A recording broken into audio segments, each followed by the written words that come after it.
2001, America was struck by terror, hit in its heart in New York and in Washington, D.C. by terrorists. Then 2002, the military responded, sweeping across Afghanistan and hunting down Al-Qaeda. The B-52s of Barksdale played a very important role. Then, early in January of 2003, the B-52s of Barksdale once again rumbled to life. This time, their destination was Iraq. Their mission, to topple a tyrant.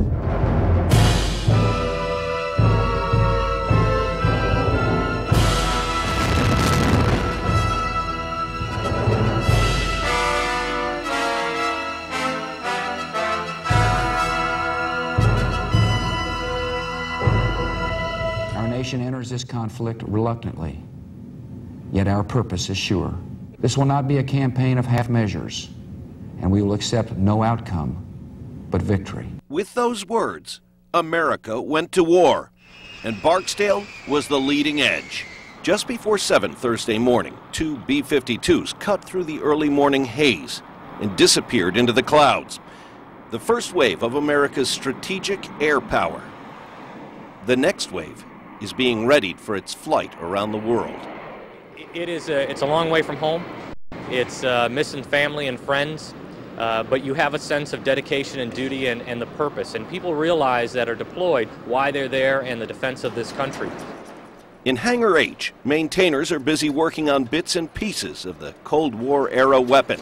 There are plans as soon as these 40-year-old jets touch down at the front. They'll be bedded down at that time and turned and prepped for another sortie, whatever that sortie may be and whatever duration it would be. But the folks will take care of the aircraft once they arrive. Barksdale's B-52s and their support staffs have been in nonstop rotation for more than a year now. Despite the long-term nature of the mission, the crews appear to be taking this latest military escalation in stride. Been rotated once into a theater and back, and not scheduled to go yet, but I've been told that I'll probably get my chance to go here pretty soon. With hundreds of thousands of miles beneath the wings of Barksdale's birds, these hangars are sure to stay busy for years to come. For now, and for 4 more projected decades, the B-52 will remain the tip of the spear. And with its long range and the legs that it can fly, it helps put the bite right where it needs to be. At the same time, Fort Polk in the Joint Readiness Training Center was gearing up, rotating combat units at an ever-increasing pace, creating a life-and-death training environment, preparing America's ground forces for the next push. There are 35 tent cities just like this one set up at Fort Polk all over the Middle East, Kuwait, Iraq. It was from a tent city just like this that the soldiers of Fort Polk deployed into Baghdad, performing one of the toughest operations, urban warfare. Under the darkness of night, they make their approach. The American forces need every advantage because, according to expert Major Al Katz, in urban warfare, the deck's heavily stacked against them.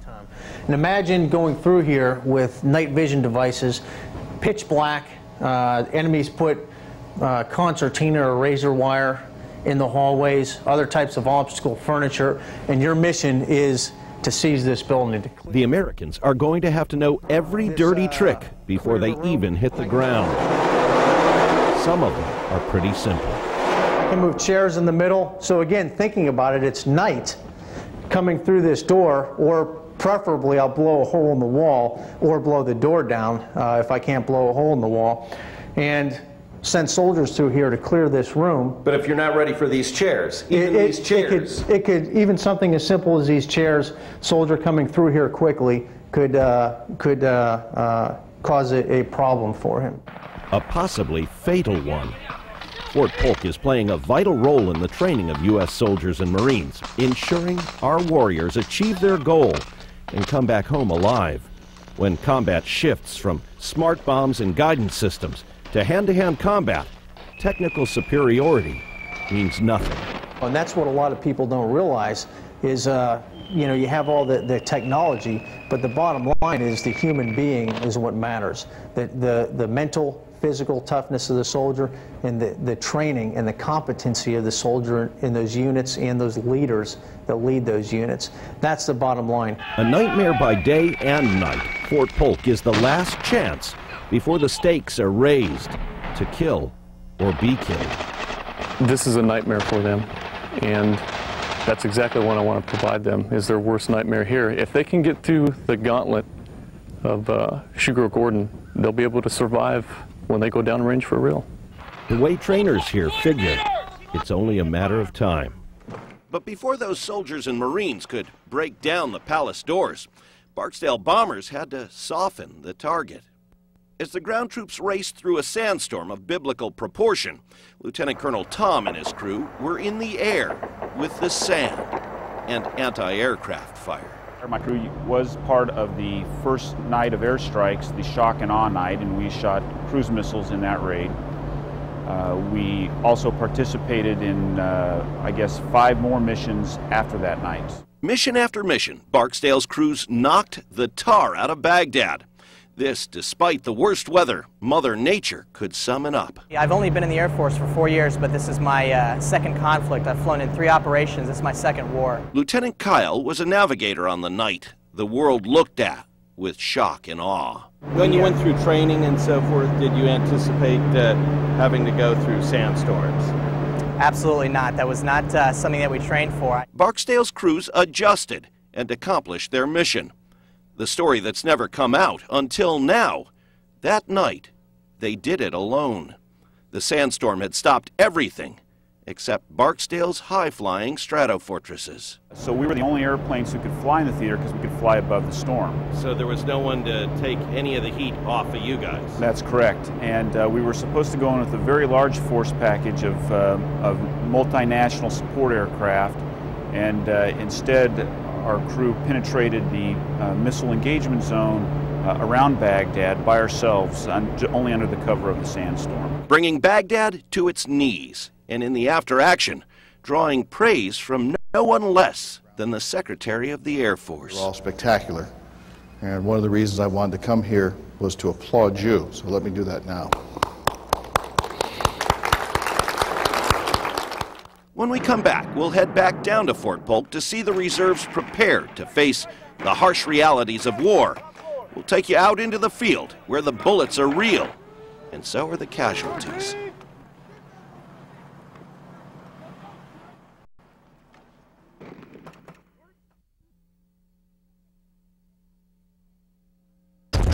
From the air high above Fort Polk, the nearly 200,000 acres spreads out to the horizon.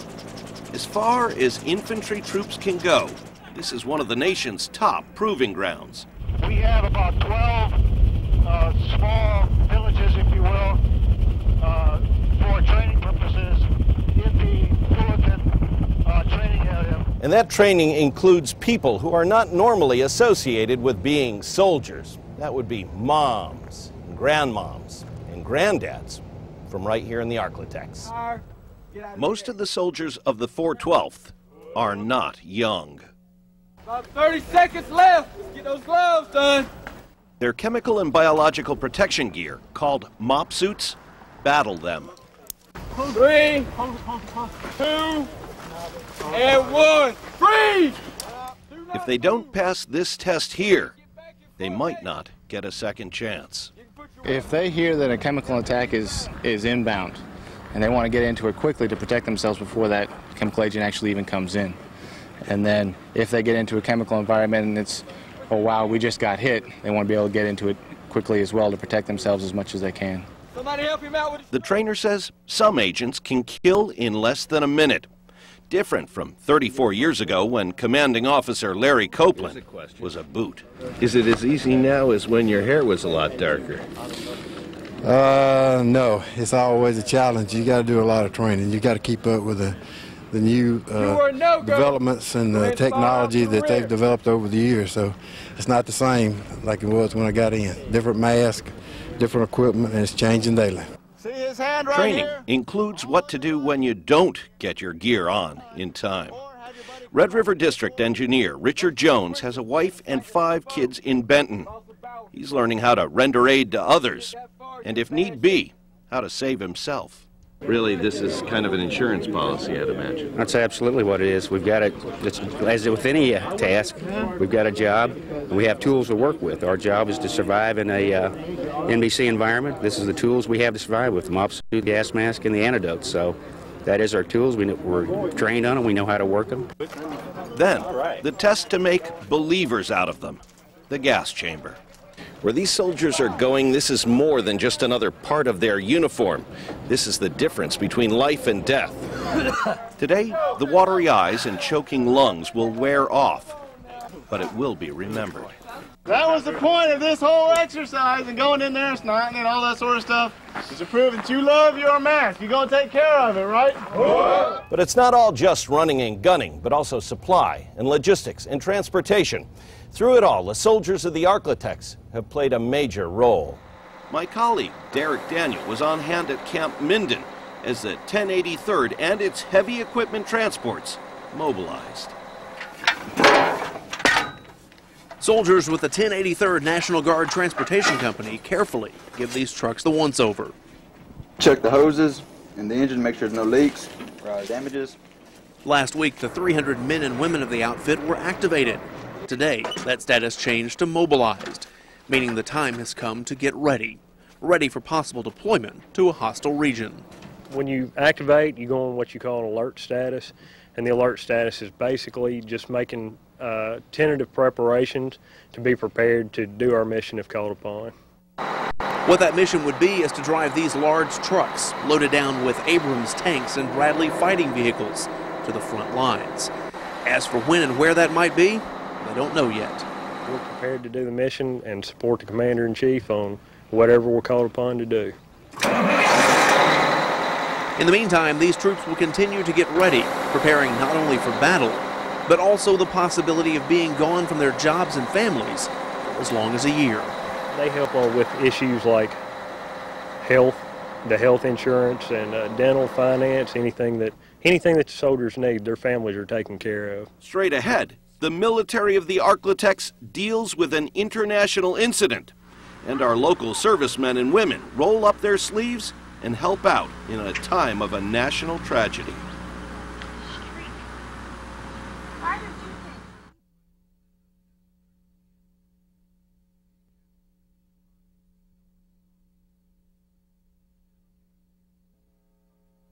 The year started out with a pair of situations hitting the warriors of the Ark-La-Tex, things virtually beyond their control.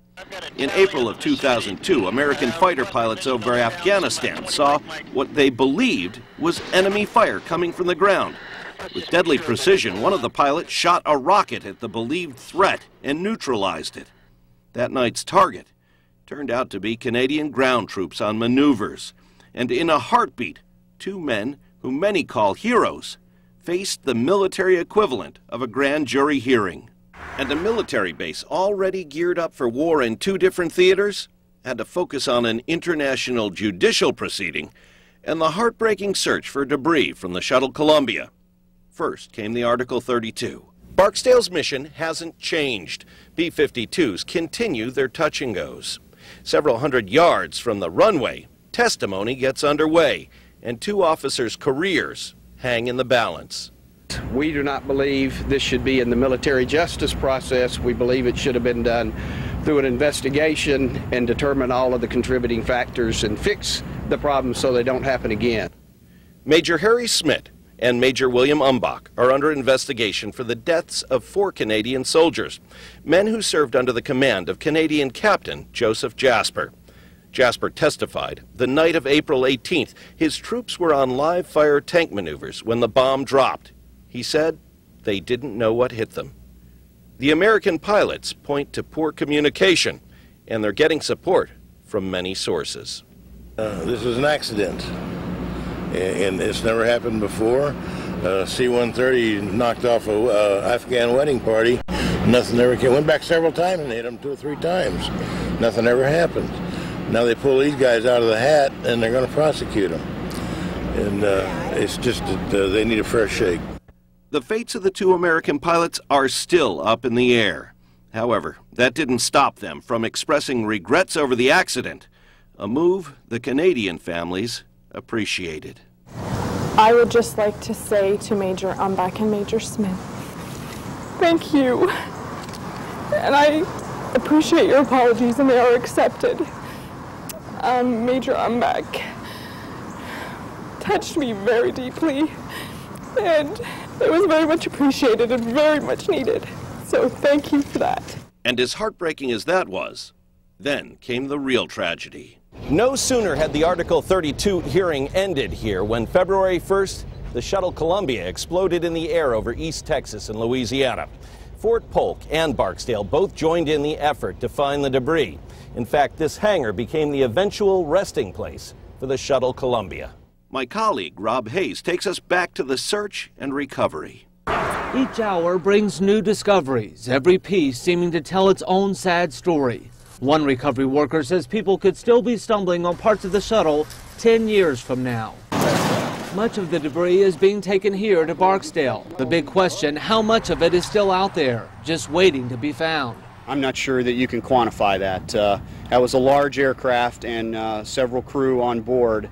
It'll be probably several days, if not weeks, before even NASA gets their arm completely around that one. As a command post, Barksdale is hosting a team of more than 100 investigators, including NASA, the FBI, the NTSB, and several other federal agencies. NASA spokesman Steve Nesbitt. There will be materials coming in over the period of many days, and it's a big operation, so I think it's just beginning. Investigators say the debris covers an area bigger than the size of the entire state of West Virginia and is stretching much further west than they first predicted. 30 airmen from Barksdale are assisting recovery workers, including a team that deals with explosives. Obviously, NASA has indicated that a lot of this debris is hazardous or toxic or both, and they're trying to treat it as such, and they have teams down there, the experts that can handle that, making it safe for transport. 1 week after the initial disaster, Barksdale and Fort Polk paused to remember the men and women of the shuttle Columbia. Nordia Higgins was on hand for the memorial. Columbia, Houston. Columbia, Houston. Let us pray. With the last words before NASA lost communication with the shuttle Columbia, a moment of silence to remember 7 brave heroes. And it is the first step in what I hope will be a healing process, but I know I speak for myself and probably everybody else associated with this. We're not there yet. It's going to take some period of time.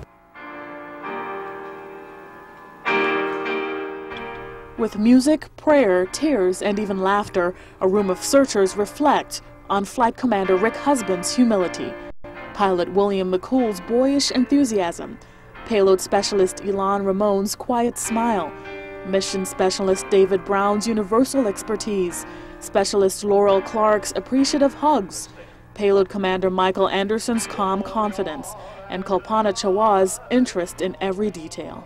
We're all grieving the loss of these 7. We take these losses very personally. Our hearts go out to their families who are trying to understand this tragic ending to a wonderful mission. And people running non-stop for 7 days find time to start mourning. This is the first chance that I've had to sit and really absorb the enormity of this.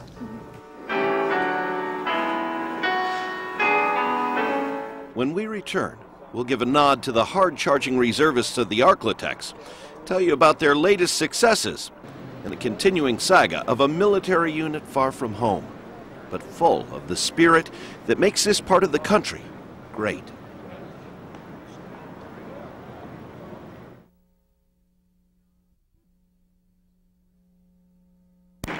With needs both overseas and at home growing, thousands of citizen soldiers donned uniforms. And the first of the 156th Shreveport's Reserve Tanker Unit was immediately mobilized and sent across the river to Barksdale Air Force Base. The heavy metal came out, duffel bags were stowed, and final hugs and kisses given. 2 platoons of Shreveport's young warriors are off to Fort Hood for security training. Yes, sir. They're going to qualify at Fort Hood. We're going to qualify M16s and the 9mm. So they'll be out on the range this coming week? That's right, yes, sir. Then it's back on the bus and right back for duty in the Ark-La-Tex. Are all our guys going to be stationed at Barksdale, or might some of our Shreveport soldiers wind up down south? No, you can rest assured that all our soldiers here from 1st Battalion in Shreveport will be stationed at Barksdale. While a relief to many of the family members here, they also realize the nature of the military and the possibility of changes during a time of potential war. Despite the fact that he's going to Barksdale for sure, once he's out, he could wind up anywhere. Yep, because he's active duty, so you never know what's going to happen. The unit has a sit-down with human resource officials from Barksdale, soothing concerns. Promotions are pinned, salutes are given. Then it's off to Fort Hood and soon to Barksdale. But you're representing the National Guard and the United States Army at an Air Force installation. And finally, I ask you to be safe. We want you to return to us a well-trained soldier whose newly gained experience will be an asset for this unit for years to come. Through it all, the Ark-La-Tex's service in Afghanistan hasn't stopped either, despite the hardships that they've had to put up with overseas. Somehow that great old American spirit has continued to shine through. The 769th Engineering Battalion is back from Afghanistan. Their mission to build bases and infrastructure, handed off to the 527th out of Ruston. In their 7 months in the mountains of Afghanistan, the 769th accomplished a lot. They knew that serving at this time in our nation's history was very critical, very important, and they knew how important it was to do their mission at this time. But it wasn't all warfare and construction engineering while in Afghanistan. The 769th took their mission to a new level, one of humanitarian importance. We're there for Christmas, and we're thinking about something that we can do for the soldiers to still bring the spirit of Christmas in Afghanistan. So a lot of families were sending gifts, so we say, well, why don't we really show the spirit of Christmas to this country here? So they adopted the village of Turkmen, a town of 3,000, showing Christmas to people in great need. Christmas, many of them aren't even Christians, and yet you're still conducting the business of Christ. That's of Christ. It's all one people, God's people, and it really did great wonders for our soldiers. It let them feel, even though we're there in a combat zone fighting terrorism, it really made them feel like they were doing something worthwhile for the humanitarian effort. And now the torch has been passed. Yes, the 527th, they're going to take that torch, and then we're going to continue to send items to the 527th to go ahead and bring on to the village to keep that relationship going. Succeeding in military mission, and a whole lot more. When we come back, the technicians of this region take a bow, with B-52s and Bradley fighting units getting a facelift, specifically made in the Ark-La-Tex. The newest equipment in Uncle Sam's ground arsenal is this, the Striker. While it's swift, silent, and deadly, the armor-plated assault vehicle has yet to feel the actual heat of war. Battlefield Baghdad was conquered with time-tested equipment. According to my colleague Carl Pendley, machines actually remade right here in the Ark-La-Tex. You've seen images of them the past 2 weeks, taking our troops to the Baghdad city limits, making mincemeat of the enemy along the way. The M2 Bradley fighting vehicle is a potent part of America's armored arsenal. And many of these Bradleys wouldn't be sitting at the gates of Baghdad tonight were it not for the work that goes on at the Red River Army Depot in Texarkana. If we will take a vehicle, disassemble it, overhaul the vehicle, plus all the components to like new condition, and it'll be ready to issue back to the soldiers. When Felix McClellan talks about overhauling a Bradley, he's not talking about a simple tune-up lube job and an oil change. No, at RRAD, they take them down to the bones and then build them back up. New engines, new wiring, new hydraulics, new electronics, the works. These Bradleys wind up here for a variety of reasons. There could be damage from battle damage or just straight wear and tear. But whatever the reason, it's an unserviceable vehicle. And once they're here, each one gets a complete makeover. In most cases, when you bring them in for repairs, it's more economically feasible to overhaul all of the components when you have it into the depot. It takes a team 100 workers strong about 2 months to turn a worn-out Bradley into a new, fit fighting machine. Each refurbishing job cost about $415,000. Compare that to the nearly $1.5 million a new Bradley costs, and it's a bargain. Especially when you consider that the Bradley that comes out of the shop here is every bit as good and performs just as well as one fresh off the assembly line. It has to be. By any measure, the Bradley fighting vehicle is an impressive, fearsome weapon. And you can rest assured that the men and women who spend their days making them battle-ready again take enormous pride knowing that a big part of Operation Iraqi Freedom's success thus far is made in the Ark-La-Tex. Sweeping across the desert with lightning speed, America's ground and air forces moved so fast, supply lines could barely keep up. Mechanics were driven to work round the clock, and new units keep right on mobilizing, continuing the fight. We'll be right back.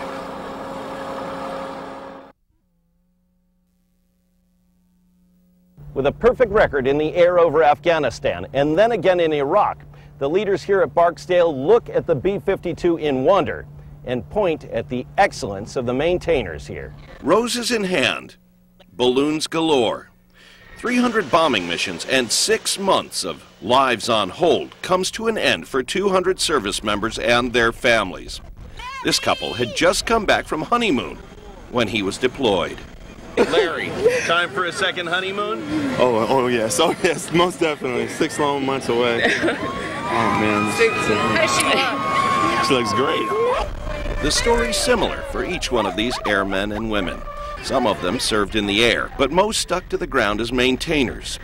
In the war with Iraq, the men and women of Barksdale were attached to the 40th Air Expeditionary Wing. But none of those 300 successful missions would have gone anywhere without the maintainers.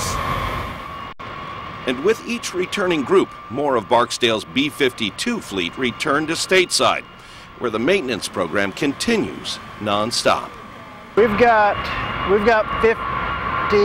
53 people assigned to phase, and I'm not for sure how many people they got on the flight line, but it's 24/7 every day. Ensuring these 50-year-old planes are ready for the next time they're called to action. For the time being, the maintainers of Barksdale will focus on family life. I wish I could hold all of y'all right now. I can't. And do things they've been dreaming of for months, like holding new family members for the first time. It's unbelievable. One of the largest units to be deployed from Fort Polk was the 2nd Armored Cavalry Regiment. Now, this war went so quickly that by the time they got deployed, Baghdad had already fallen, and yet their job was far from done.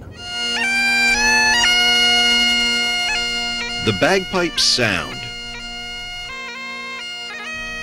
The colors are presented.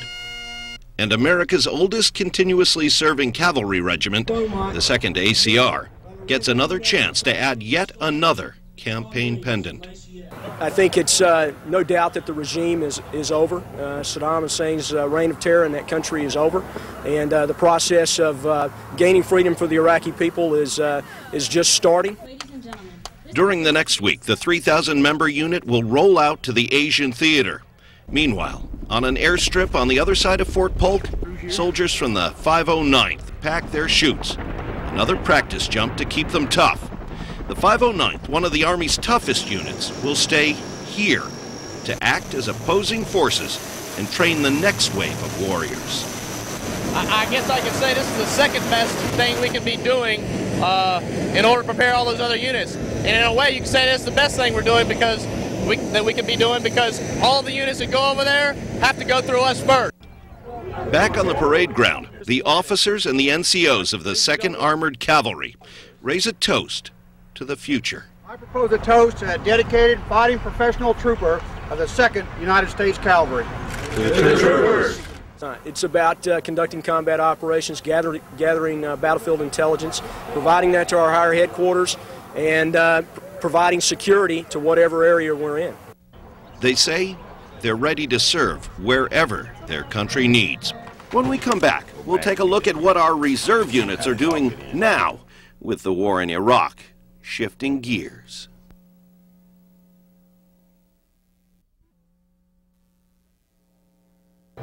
The regulars out of Fort Polk and Barksdale distinguished themselves in yet another major conflict. Today, in the Warrior Brigade Tactical Operations Center, the soldiers of Bossier City's 4013th are coordinating the Army's next move. We're augmented in here by the soldiers from Bossier City of the Fort Polk's Garrison Support Unit, the 4013th. They refer to themselves as Mobilization Troop Command now, and they've been here for, wow, almost 6 months. Since and they keep this whole thing rolling. They do. Fort Polk and the Joint Readiness Training Center was just awarded the Army's top honor, being the ultimate ground power projection base. Virtually every reserve unit fighting in recent conflicts in Afghanistan and Iraq had to first run the gauntlet here.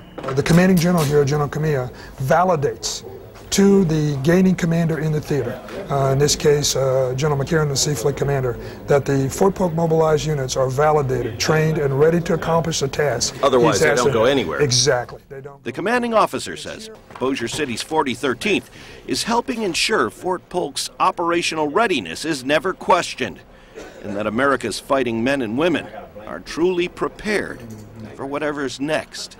The action in Iraq hit hard and close to home for one Ark-La-Tex reservist, a member of the 1083rd out of Ruston.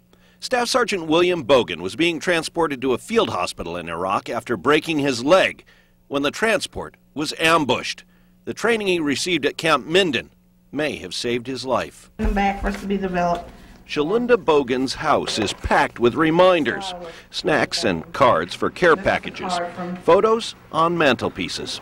Her husband, William Bogan, is in Iraq. So you got a phone call this morning, huh? Got a phone call this morning. And what happened? He told me that he was okay, but that he had been hurt. And the ambulance that he was riding in on the way to the hospital in Baghdad was ambushed. He told me that the driver had been killed, but he was okay. This is what the scene looked like just south of Baghdad. All that was left of the vehicle hauling Bogan, who had just broken his leg. Back in March, News 12 took you to the mobilization of the 1083rd Transportation Company. That day, the unit proved it was tough enough to survive. Got to have security when we move any kind of heavy equipment in the battlefield, because that's when it's most vulnerable, and that's when the enemy's most likely to hit it. The 1990 Captain Shreve High School grad is still alive. The Army points to good training. Bogan's wife points to good living. The ambulance driver was killed. Your husband somehow was spared. Right. How did that happen? That was God, and our church family has been praying. Our family members have been praying. It's all worked out for the good. So it's the prayers of the Ark-La-Tex. That's right. Tents just like this one could end up sheltering troops from Fort Polk for some months to come yet. In the meantime, what's happening to their families? The woods of Fort Polk echo with gunfire. Elsewhere on base, the sound of a dental drill. Ruby Hurd's husband is on deployment, and she's learning a new job, courtesy of the Red Cross. Right now, they're doing a filling, yep, on a patient. This is one of the things that we learned to do. Instead of losing sleep, Hurd is taking advantage of base support systems. With thousands of soldiers training and deploying here, base leaders are focused on the war and a whole lot more. And while Fort Polk may be most famous for urban assault training and many other things that are quite spectacular, there's also a lot going on here behind the scenes that no one ever sees. The essence of the Army has and always will be its people, and thus we must place a lot of emphasis and resource and priority on all of our people programs, such as family readiness programs. Whether providing health care, legal advice, or child care. Yes, they have actually helped if I just need a day out or a couple hours to go to the grocery store. They will be willing to watch him. Fort Polk is hoping to meet its family needs, while the soldiers are serving our needs. We're military spouses. That's what we're good at. We're different from civilian spouses, I guess, in some ways, and we're strong. We pull together. We're here for each other. Stay with us. When we come back, we'll take a look at the B-52's latest modification, It's changing warfare forever.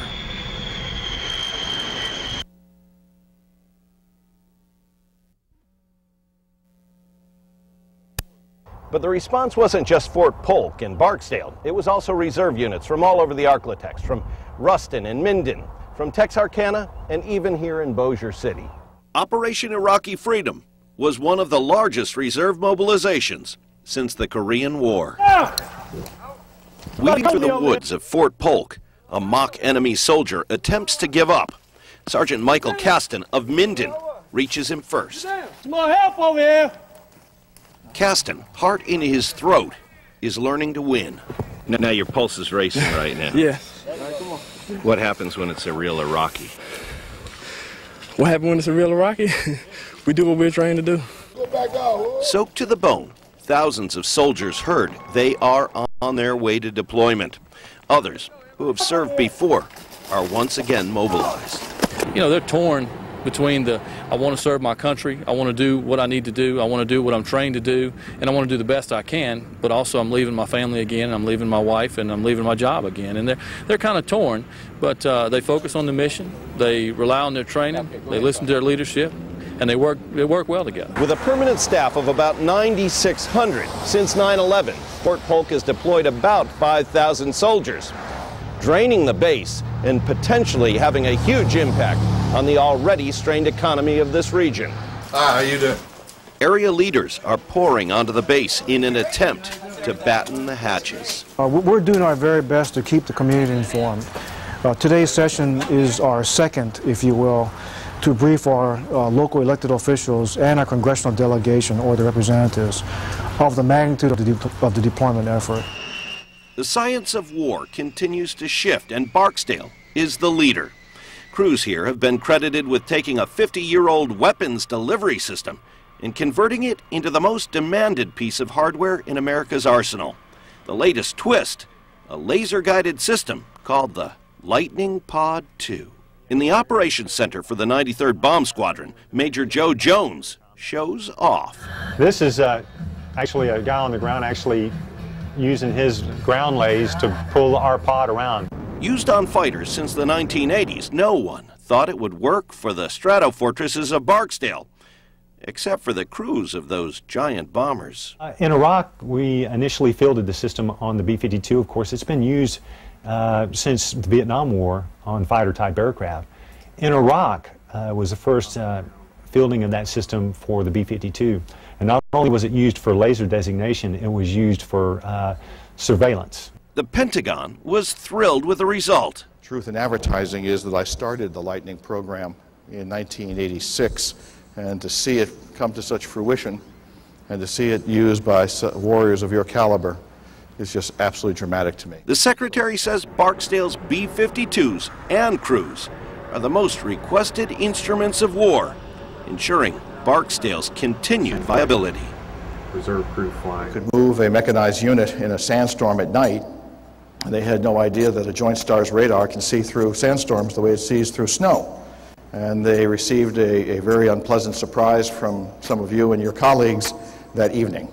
Roach saluted Barksdale for being the most ready spot on the planet, September 11th, 2001. He says the Ark-La-Tex must remain at that level for as long as the battle continues. There's still U.S. personnel on the ground and in the air over Iraq, and for that matter, Afghanistan as well. Military leaders here at Barksdale and at Fort Polk and every other military installation here in the Ark-La-Tex want people at home to realize that their mission was not necessarily to tip over a statue or to even topple a tyrant, but rather put an end to terrorism and restore a sense of peace here in the United States. And with that in mind, they say their mission is far from over.